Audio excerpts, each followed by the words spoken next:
This episode of Pride is brought to you by AT&T. AT&T supports organizations that strengthen the LGBTQ+ community. AT&T and the Trevor Project share a commitment to bringing an end to LGBTQ youth suicide.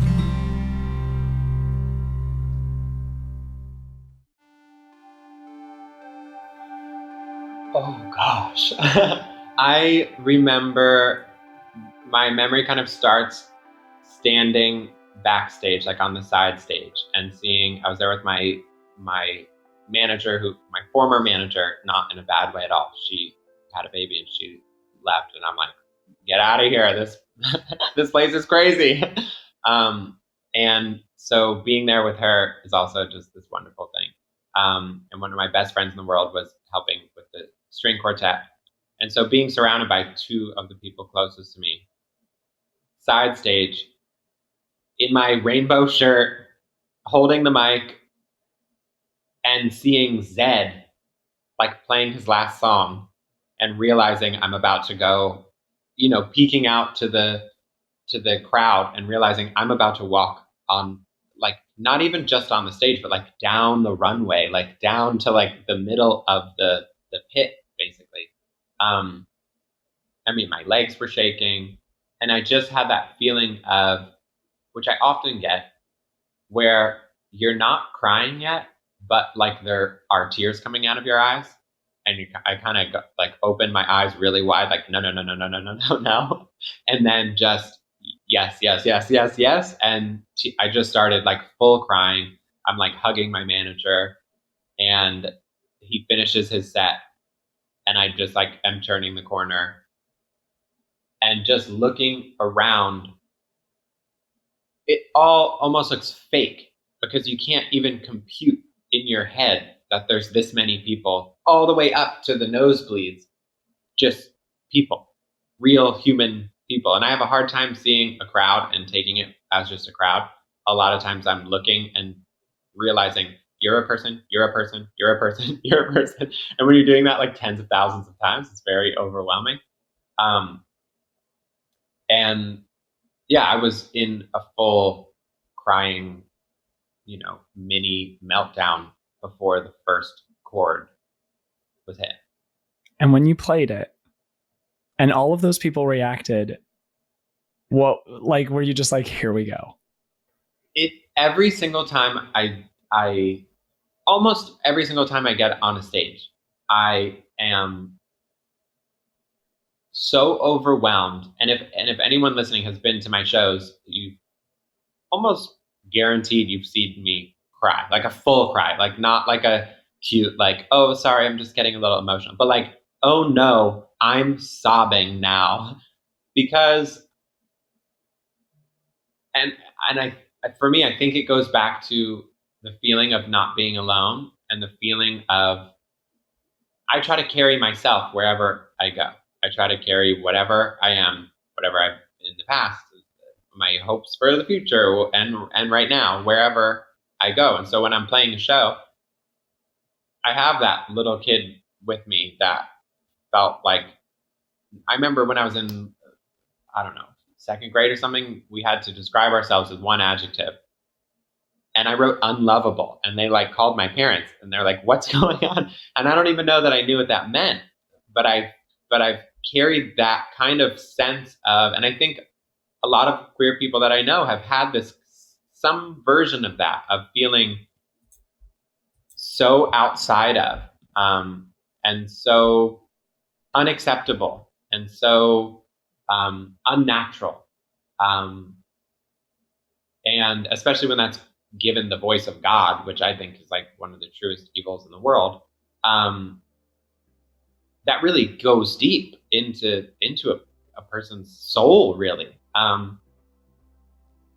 And so every time I go out on stage, I am always I'm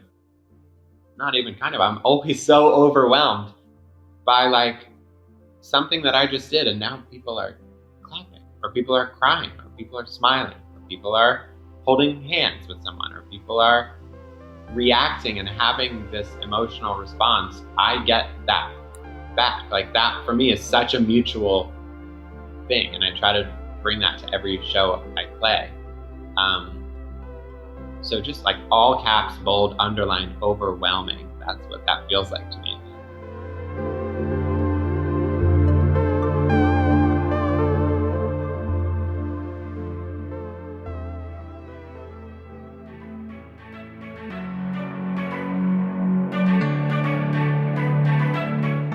Church can be a very powerful community, so losing it can make a huge impact on a person's life. Excommunicated means to be kicked out of your church. Churches can decide to banish someone because of illegal activity, physical abuse, or abandonment. To the church, someone who has been excommunicated has committed a grave offense that caused this person to be separated spiritually from the church. For Stephen Wrabel, it was because he's gay. He was kicked out and left with no community, no faith, all because he loved another man. But Wrabel didn't let it end there. He fought to find a new community, and in doing so, built an amazing life full of love and music. Stephen Wrabel, known as Wrabel, is a musician, a singer, and a songwriter. Pop icon Pink once called him one of the greatest singers and songwriters alive today. His songwriting credits include releases by Pink, Kesha, Louis Tomlinson, the Backstreet Boys, and Marshmello. Today, Wrabel is here to share how he found his own path and how he came to discover that pride isn't a day, it isn't a month. Pride is life. I am Wrabel, and this is Pride.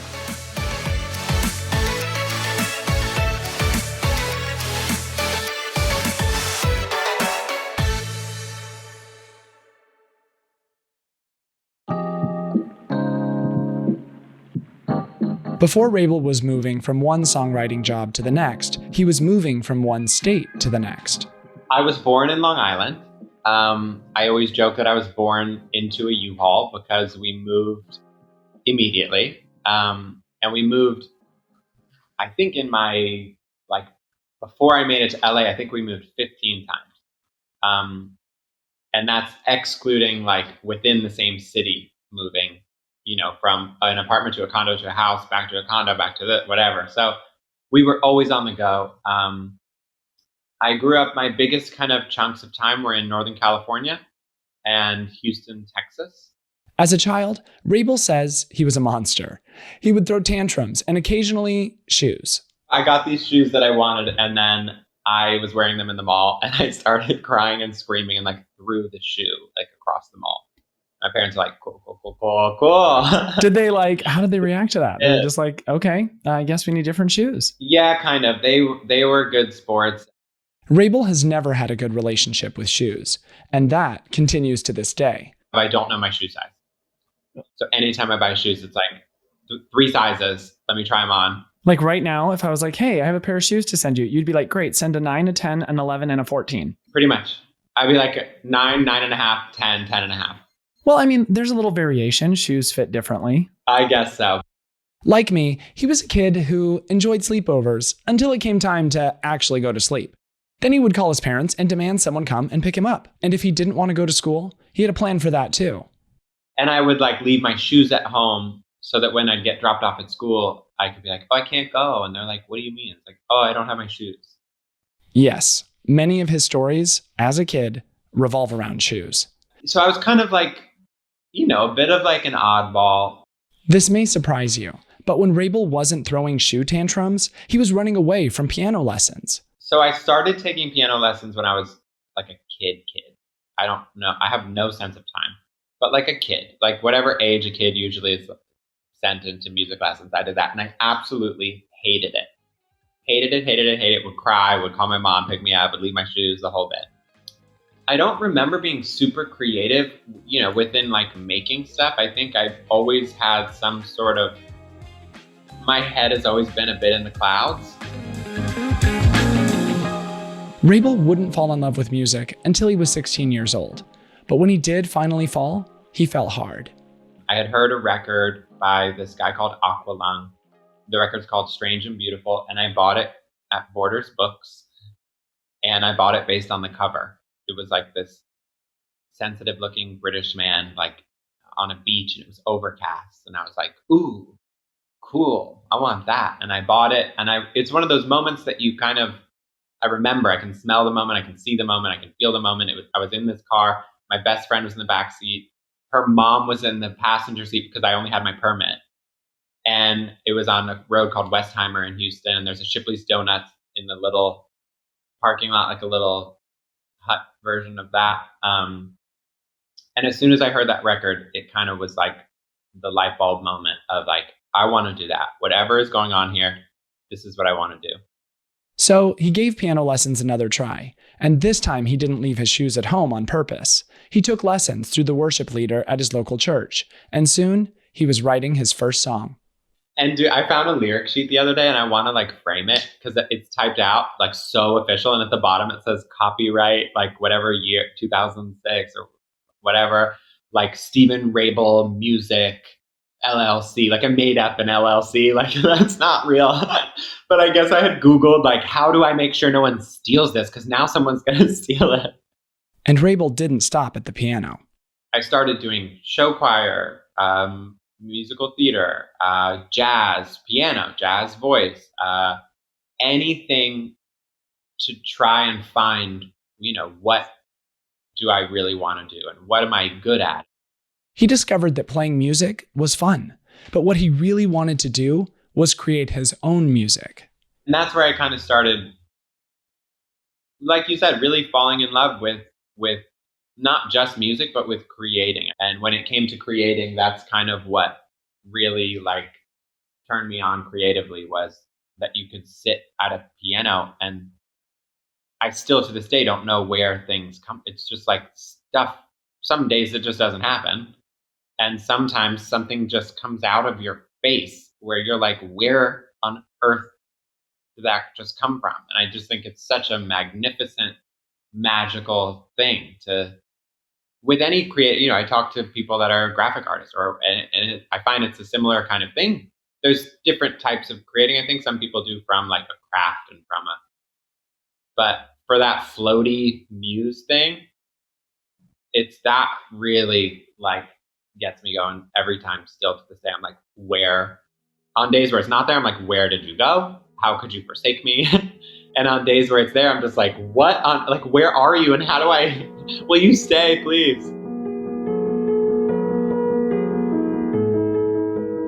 At this point in his songwriting career, Wrabel is still pretty young.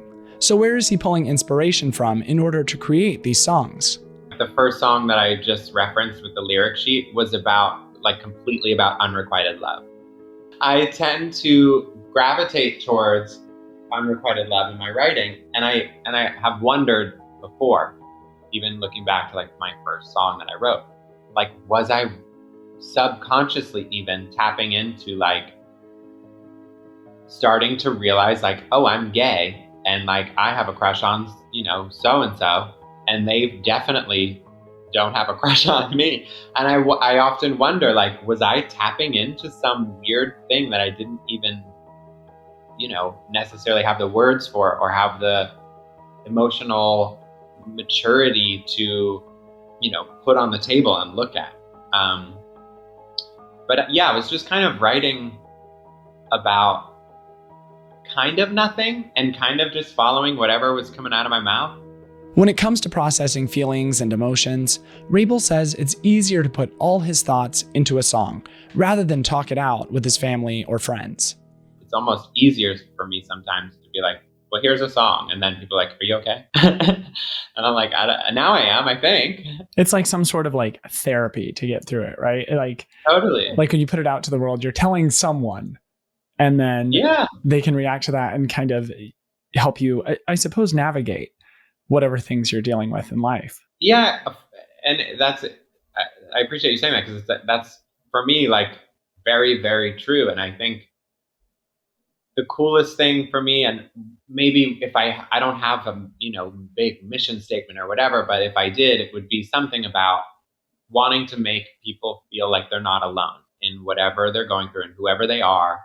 And in doing that, there is this kind of, I guess it's not selfish, but almost selfish way of me doing that as well. Because if I release the song and one person connects to it, then I'm like, oh, thank God, I'm not alone either. Like, there's this kind of mutual thing, and that's really what has kept me there's been times in the past, oh my God, 10 years of this, I guess, career that I have that I've, been close to throwing in the towel, and it's not, there's so much up and down. But the one thing that has always been constant, and I've always just floored me every single time I play a show, every single time I put out a song, the thing that floors me the most is when a stranger somehow hears something and somehow connects to something on that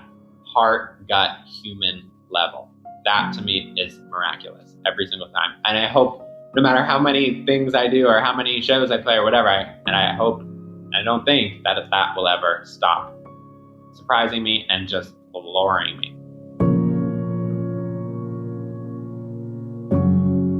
When we come back, Excommunication, and a long-awaited debut album.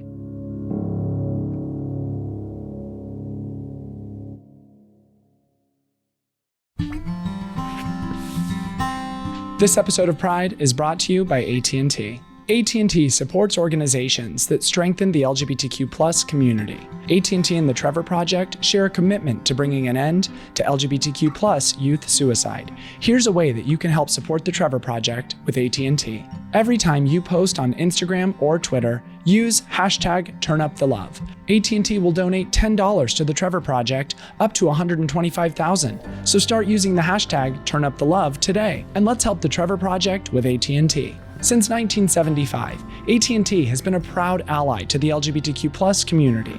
AT&T Turn Up the Love is an events advocacy and editorial initiative to celebrate the LGBTQ+ community and to promote acceptance and allyship. AT&T celebrates the pride in you by offering meaningful ways to have a positive impact for the LGBTQ+ community. Discover exclusive content, contests, and events at turnupthelove.com.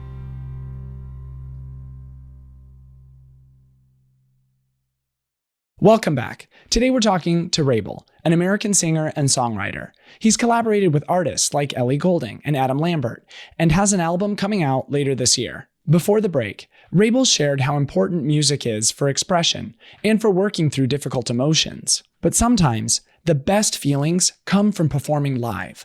Wrabel's most memorable moment in his career was singing The Village at the LOVELOUD festival. I mean, that with like a string quartet and like, it was just surreal.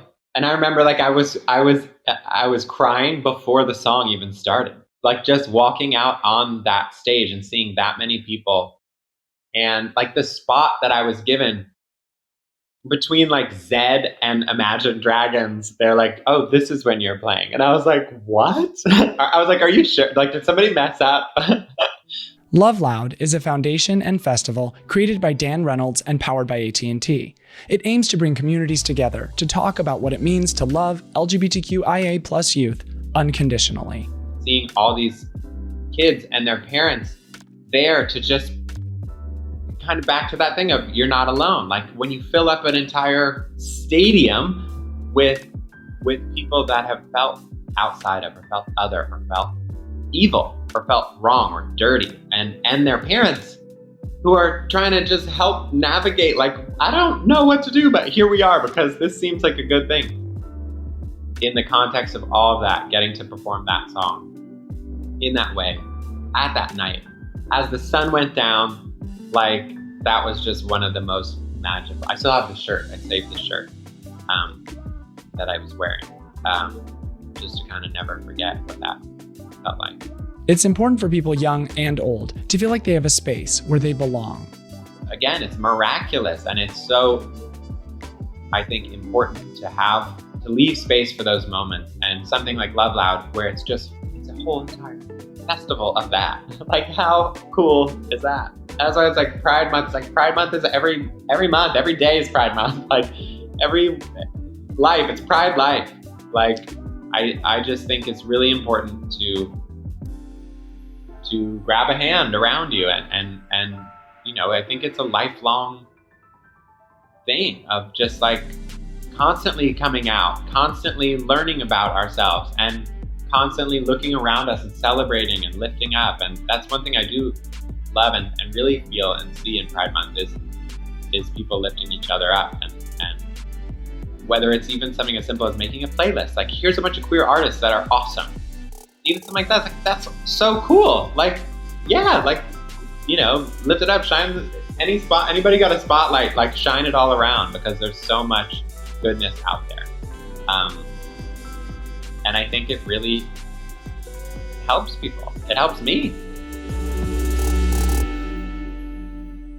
For Wrabel, this moment had even more meaning because of his dark history with his faith and with his church. Coming from a religious background and going through my own, you know, not Mormon, but, you know, born again Christian, and I was kicked out of a church when I came out, and having that as such a big part of my coming out story and my life, and knowing what the people in the stand, like, it just blows my mind getting to do stuff like that. Wrabel was very involved with his church in Los Angeles, but like many members of the LGBTQIA+ community, that changed when he opened up about his sexuality. I met a boy that also went to the church who I think was out. They had this in hindsight, creepy thing where they call it same-sex attraction.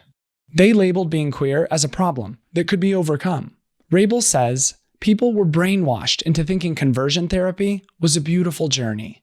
In hindsight, I'm like, how did I ever think, like, how did I ever applaud, like, wow, you're like so righteous, like, and not ragging on him at all. It was primarily, there was this leader in the church who was the poster, you know, person for being gay but not acting, because that's the real sin, is the action.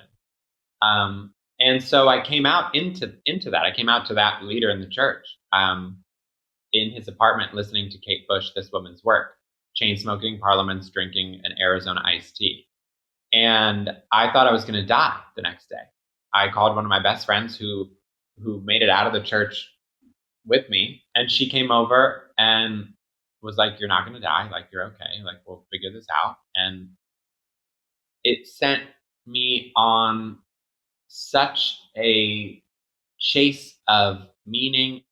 Wrabel began enforcing his own version of conversion therapy. He says he tried to pray the gay away and went to Bible study every other day, but he stopped when he fell in love with a boy. The boy that I had met, we fell in love, and we like held hands one time going on the entrance ramp to the 101. And I was like, if this God everybody's talking about is real, God is right here in our hands while we're holding hands for the first time driving, like this most innocent, beautiful moment. Wrabel and the boy were both kicked out of the church, and the impact this had on their lives was terrifying. I think a lot of times it's hard for people that have never been part of a church or that kind of culture to realize that your whole community is that. It becomes everything. And when it's working, or when they approve of you, or when they think you're in the club, it's really amazing. There's people where, oh, so-and-so couldn't afford their rent this month. Let's all pool together money and help them.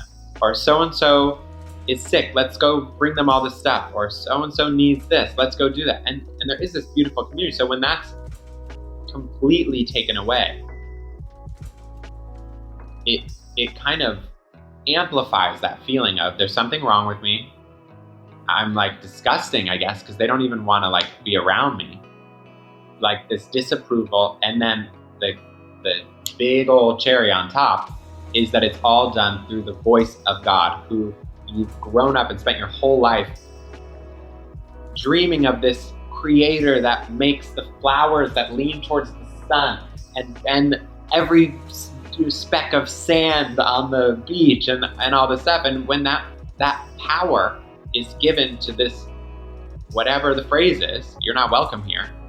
So he began searching for a new church that would celebrate and embrace him for who he was instead of tearing him down. And eventually, he found it.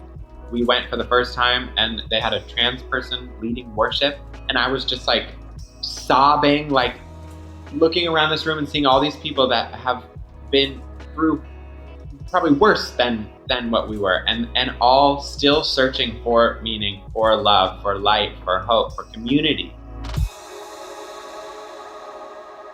To anyone who's going through their own journey and is struggling to find their footing, Wrabel has this to say. I think it's just letting someone know that they're not alone.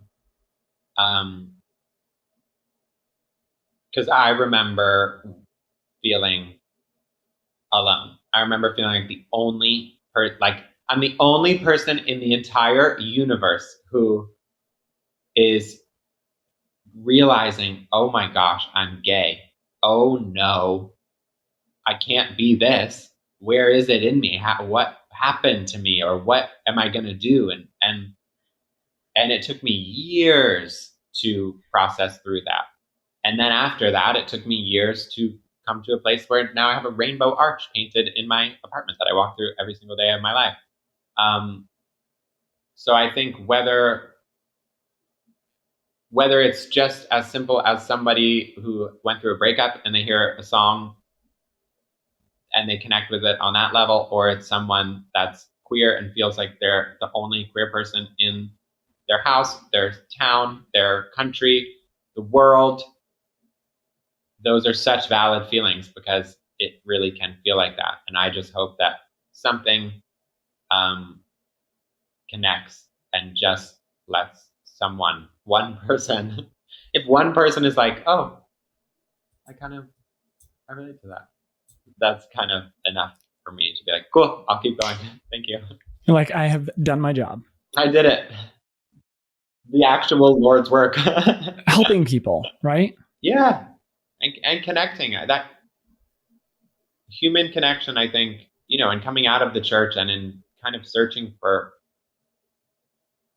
meaning of life. I think when you grow up with such a specific worldview, when you lose that, or when you're, actually forcefully removed from that, it can be like, well, what's the point then? And to me, one of the biggest points, like, on a banner behind a plane that's flying around the world at all times, is like human connection. It's just such a powerful, beautiful thing. We're all so incredibly different, but I believe that we're all so incredibly the same. And when you have those moments of that duality, it's just like that's awesome.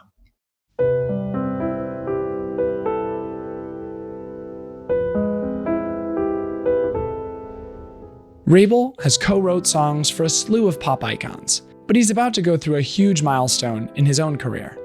It's wild because we've just started really talking about this, because it was just announced, and it's crazy to me every time I say it, but I've just announced my debut record that's coming out September 24th, called These Words Are All For You.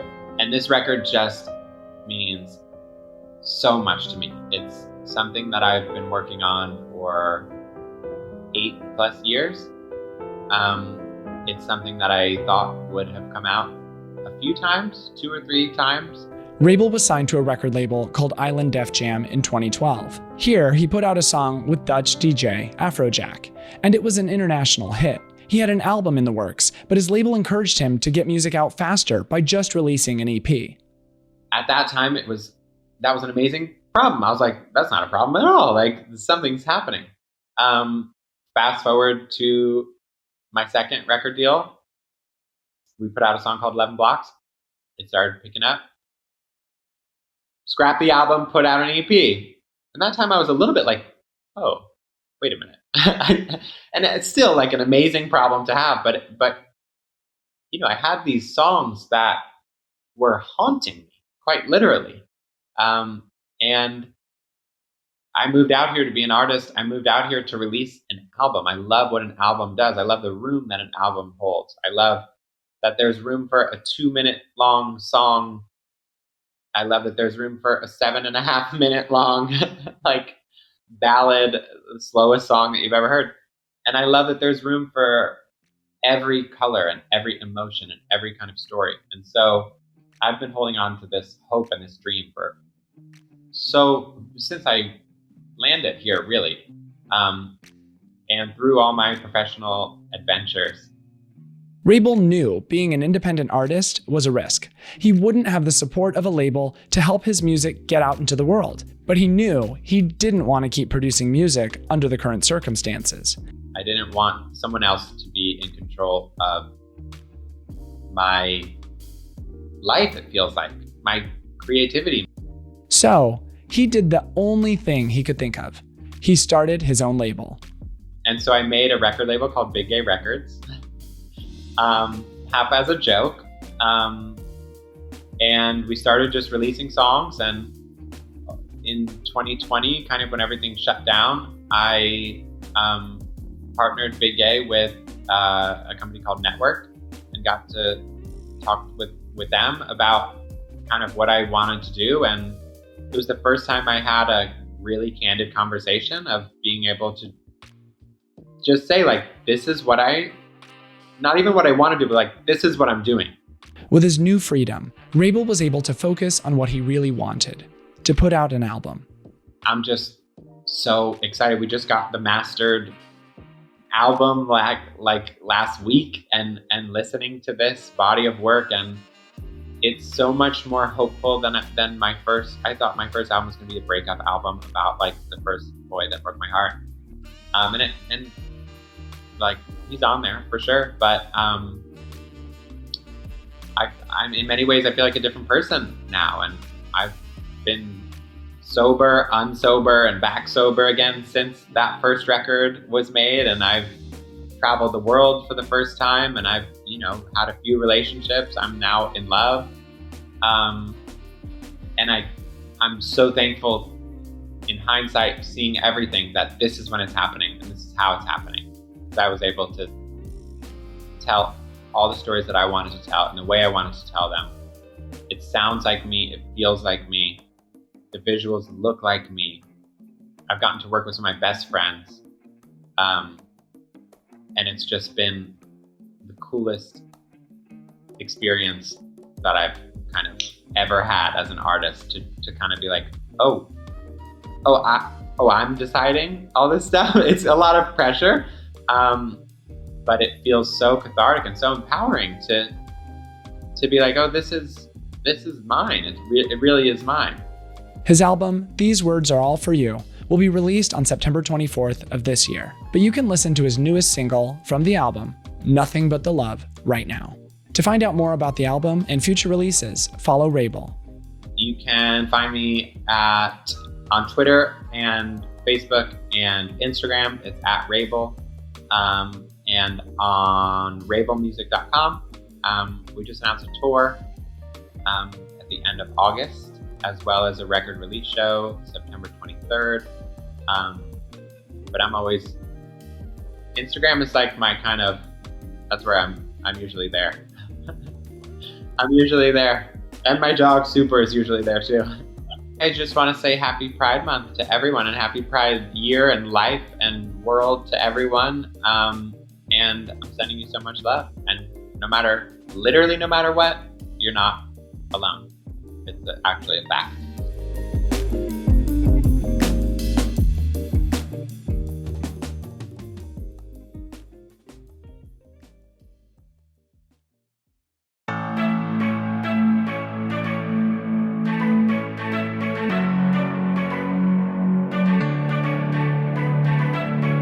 Thanks for watching. Pride is a production of Straw Hut Media. If you like the show, follow us on Instagram, Facebook, and Twitter @Pride, and tune in weekly for new episodes. Be sure to share this episode with your friends and subscribe to our podcast too. You can follow Pride everywhere @Pride. It's that easy.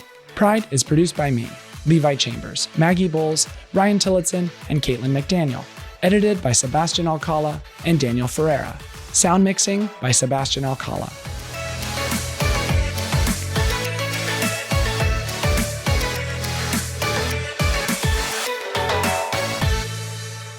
I love that. There was actually a moment where I think you said like, Pride is life. And I was like, and that's the title of this episode. Pride is life. Amazing.